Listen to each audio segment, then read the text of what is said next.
시작하도록 하겠습니다. 예, 47차 최고위원회의 시작합니다. 네, 김학민 당대표의 발언이 있겠습니다.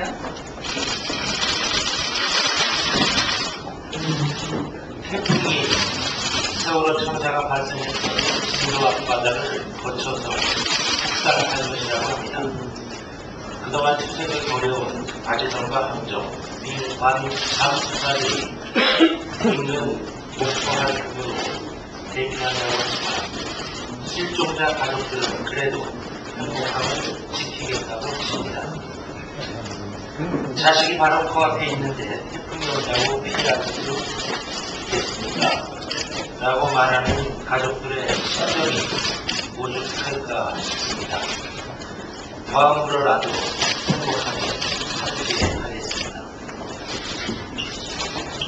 세월호를 생각할 때마다 새로운 대한민국을 향한 발걸음을 재촉해야 하겠다는 다짐을 하게 됩니다. 국민 한 사람 한 사람의 생명과 행복을 최우선적으로 챙기는 새로운 대한민국을 향해서 여야가 힘을 모아서 미래로 나아가야 하는데 대통령과 여당의 무성의한 자세가 걱정입니다.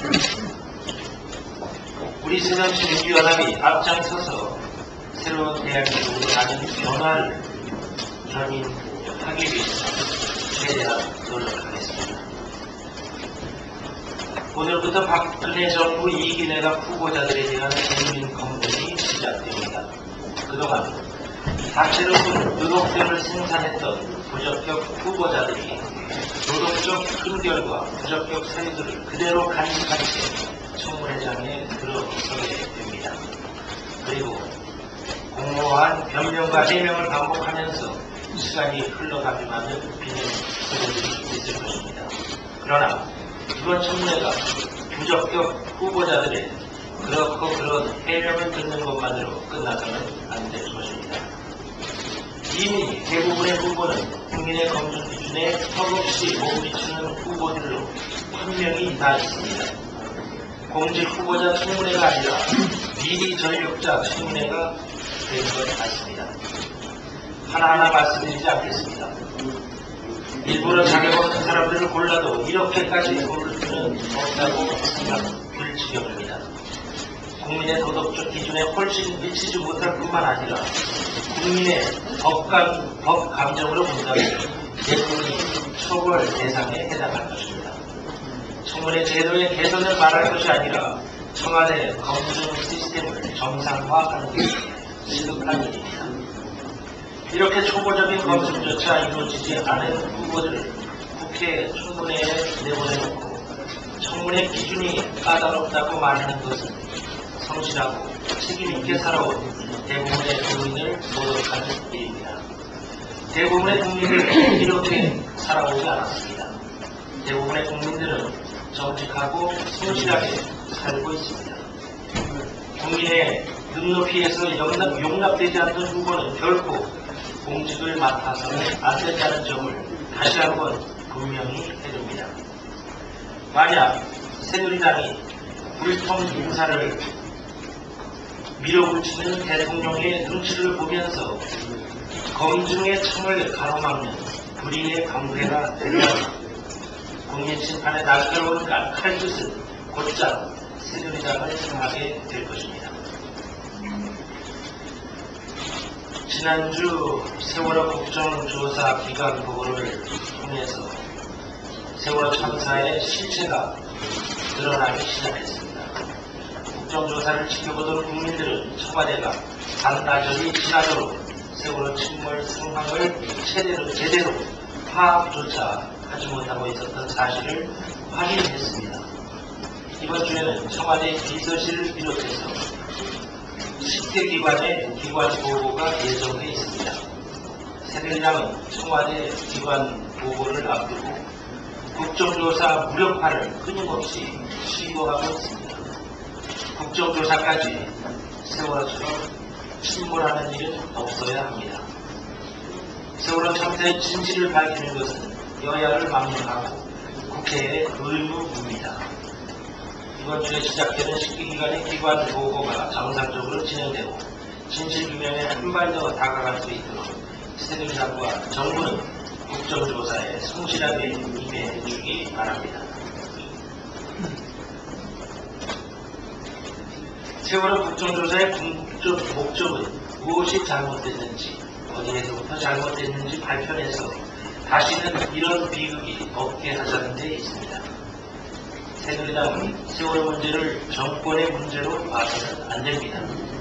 우리나라가 거듭날 수 있느냐 없느냐 하는 우리 국민 모두의 문제라는 점을 인식하기 바랍니다.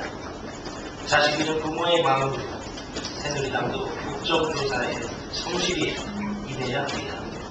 세월호 이전과 이후는 완전히 다른 나라가 되어야 한다고 말하는 국민의 마음을 새누리당은 헤아리기 바랍니다. 새누리당은 더 이상 국민의 탄식과 절망을 외면하지 말고 성역 없는 국정조사를 통한 진상 규명에 적극 동참해 주기 바랍니다. 네, 안철수 당대표의 발언이 있겠습니다. 진도개혁에는 장마가 시작돼 실종자 수색이 중단되고 있습니다. 장마가 7월 말까지 이어진다고 합니다. 아직도 우리 곁으로 돌아오지 못한 11명의 실종자 가족들의 애타는 마음을 생각하니 가슴이 미어집니다.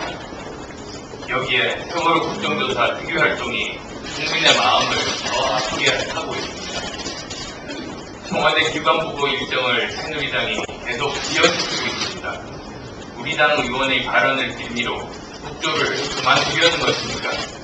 당사자도 사과하고 특유간사도 사과하고 저도 국조 파행에 대해 유가족과 국민께 사과했습니다.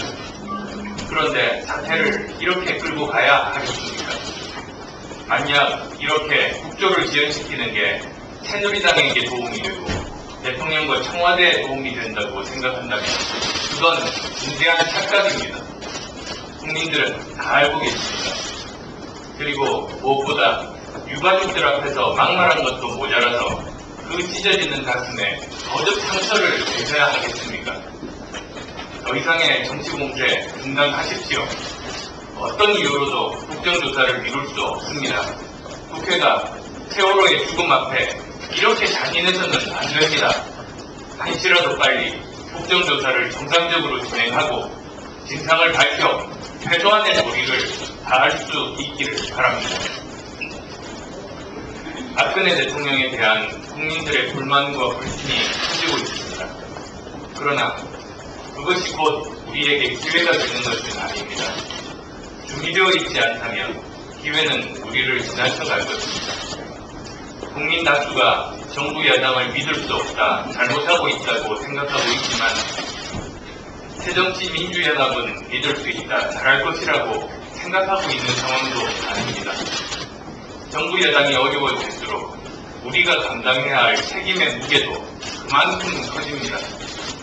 그 책임을 감당하려면 우리를 얽어매는 낡은 기득권을 버려야 합니다. 희생과 헌신이 필요합니다. 변화하면 고통스럽더라도 민심에 한 발 더 다가설 수 있습니다. 우리 모두의 헌신 위에 우리는 미래 세력, 대안 세력으로 한 발씩 나가야 합니다. 저도 그러기 위해 책임 다할 것이란 약속 드립니다. 네, 박영선 원내대표의 발언이 있겠습니다.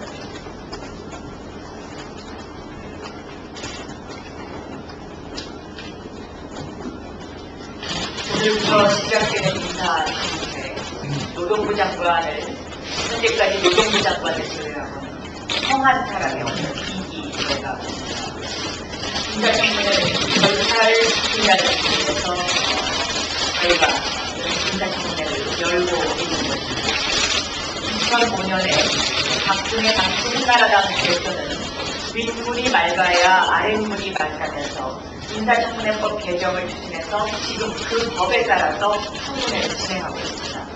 그때나 지금이나 국민의 눈높이는 변하지 않았습니다.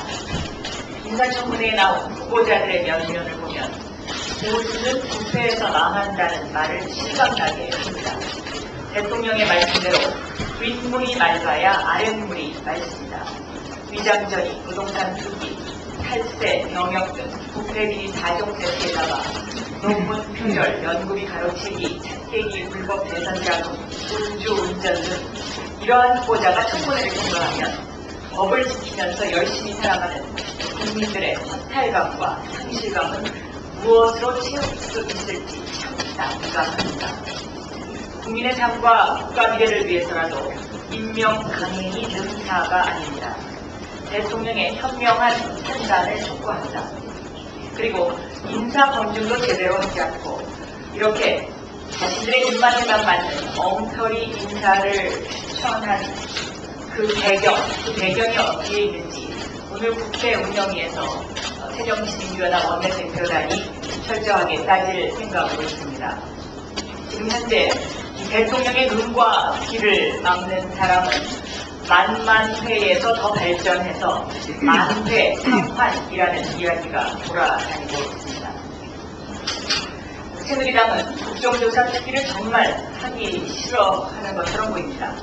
지난주 새누리당은 합의사항을 파기하고 유가족들에게 막말을 하고 회의장에 입장 인원을 제한한다 하며 증인을 축소하고 또 늑장 선정하고 온갖 방법으로 국조특위 파행에만 몰두한 것으로 보입니다. 일각에서는 김기춘 비서실장의 국조기관보고 출석을 무산시키려는 의도가 아닐까 하는 의구심마저 일어나고 있습니다.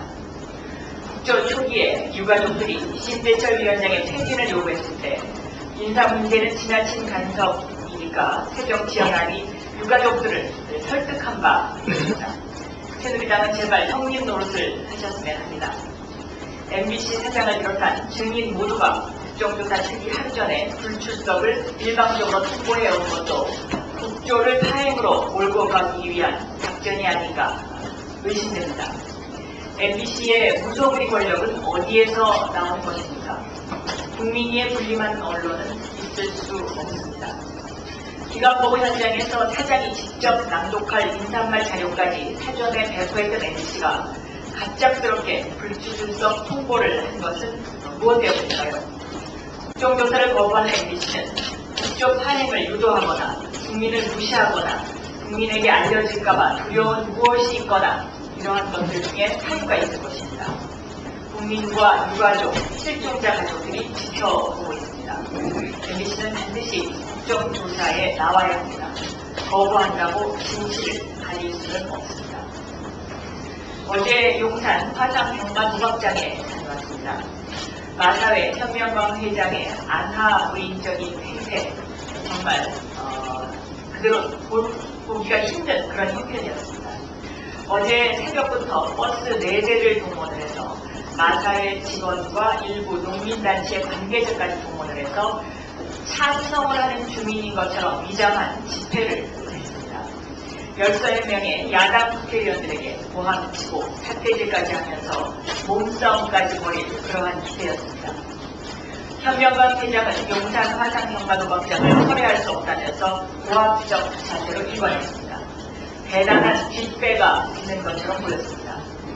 아이들의 미래를 담보해야 할 정권이 정권의 힘으로 학교 옆 도박장을 밀어붙인다면 대한민국 학부모들이 용납하지 않을 것입니다. 용산 화상 경마장 개장 여부를 주민투표로 결정하자고 제안했습니다. 현명관 회장이 시간을 달라고 했으니까 즉시 답을 해주시기 바랍니다. 그리고 오늘 농수산부 장관과 이 문제로 만날 예정으로 있습니다. 지금 이 사태를 그대로 놔두면 아이들이 농성에 나설 것으로 보입니다. 아이들이 농성에 나서기 전에 주민투표를 통해서 결정하자는 것이 새정치민주연합의 제안입니다. 화상 경마장에서 내려다 보이는 수녀님들이 가르치는 학교 성심여중고 교정이 참 아름다워 보였습니다. 이 아름다움이 깨지지 않도록 용산 화상 경마도박장의 철회를 다시 한번 간곡히 요청합니다. 우원식 최고위원의 발언이 있겠습니다. 네, 오늘 국정조사를 해야 되기 때문에 국정조사 관련한 이야기 말씀드리겠습니다. 새누리당은 국정조사를 망치려는 악의적인 시도를 중단해야 합니다. 김광진 의원의 사과에도 불구하고 새누리당의 도를 넘는 사퇴 공세가 이어지고 있습니다. 당일 새누리당은 김광진 의원의 사퇴 없이 국조 없다고 파행을 시키다가 유족들의 강력한 항의로 국조가 재개되었음에도 불구하고 다시 오늘부터 2주차 국정조사를 아예 거부하겠다는 입장을 서슴지 않고 있습니다. 참으로 명분없는 일이죠. 그 이유가 무엇입니까? 앞으로 다가올 청와대 기관 보고가 두려운가 봅니다. 유족들에게도 막말과 불성실한 태도를 보였던 새누리당 국조특위위원들은 반대로 대통령과 청와대만큼은 청문회 파행까지도 불사해서라도 특별만을 먼지도 묻히지 않겠다는 것입니다. 이미 세경 청와대 한라인의 녹취록이 공개되면서 청와대가 참사 당일 100차례 이상 전화통화를 하는 등 초기부터 컨트롤타워 노릇을 했으나 구조보다는 생존자 숫자, 보고용 동영상에만 집착하는 등 무능력한 컨트롤타워 역할만 했다는 사실이 드러났기 때문입니다. 김광진 의원 발언은 마침 만난 핑계거리일 뿐 참으로 개탄스럽습니다. 새누리당이 막가파식 하행 시도에 보조를 맞춘 것이 또 있습니다. 오늘 기관 보고 예정인 MBC마저 하루 전인 어제 일방적으로 증인 전원 불출석 통보를 했습니다.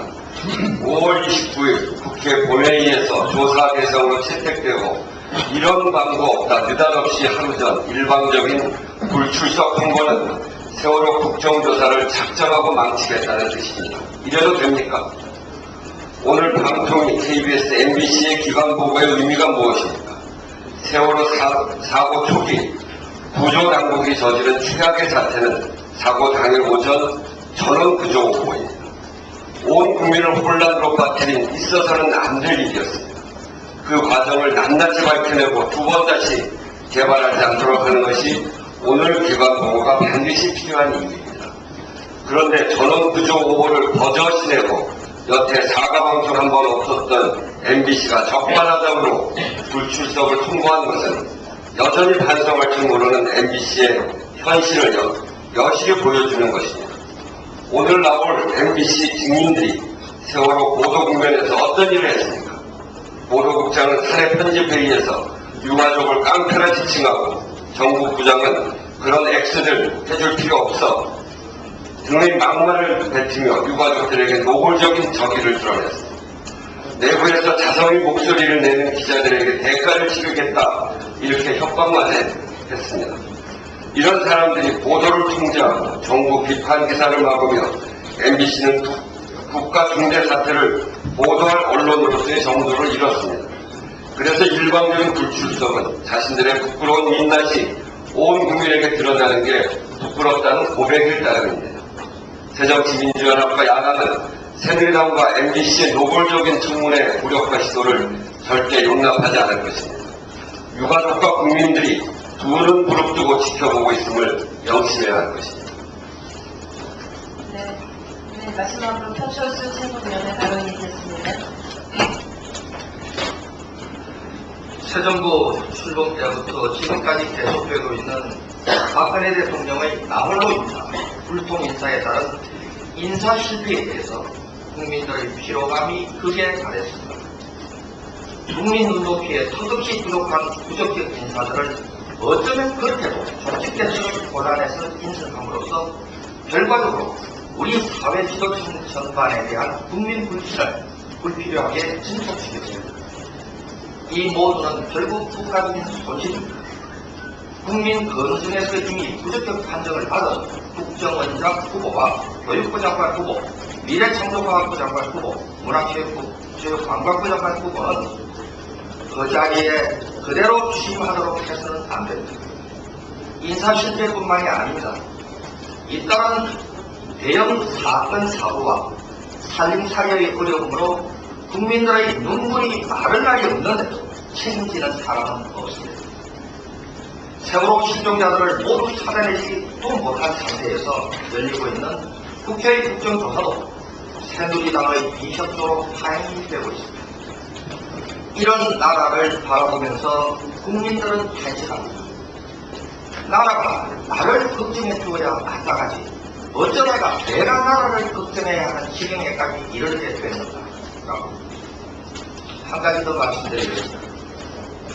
원은 유착에 따른 청와대 보도 외압 문제로 큰 파장을 일으켰던 KBS의 부임 사장 인선이 진행되고 있습니다. 1차로 선정된 후보 6명 가운데는 이른바 반피하고 있고 KBS 구성원들로부터 비판을 받는 인사들이 다수입니다. KBS의 이사회, 특히 여당 추천 이사들은 권력의 눈치를 살피지 말고 KBS가 국가기관 방송으로서 제자리에 설 수 있도록 책무를 다해야 할 것입니다. 마지막으로 MBC에 대해서 말씀드리겠습니다. 변화하고자 하는 KBS의 본부임을 강 건너 불보듯 하면서 아무런 변화도 없고 엄청난 오보를 내는 MBC가 과연 공영방송이라고 할 수 있는지 묻습니다. 더구나 세월호 국정조사특위에 출석을 갑자기 거부한 MBC 경영진이 그 이후로 감히 언론 자유를 말하다니 양심이 부끄럽지도 않습니다. MBC는 당연히 국제국정조사에 응해야 합니다. 그리고 해직자 6명을 복직시키라는 법원의 명령을 즉각 이행해야 합니다. 네. 지금부터 최고위원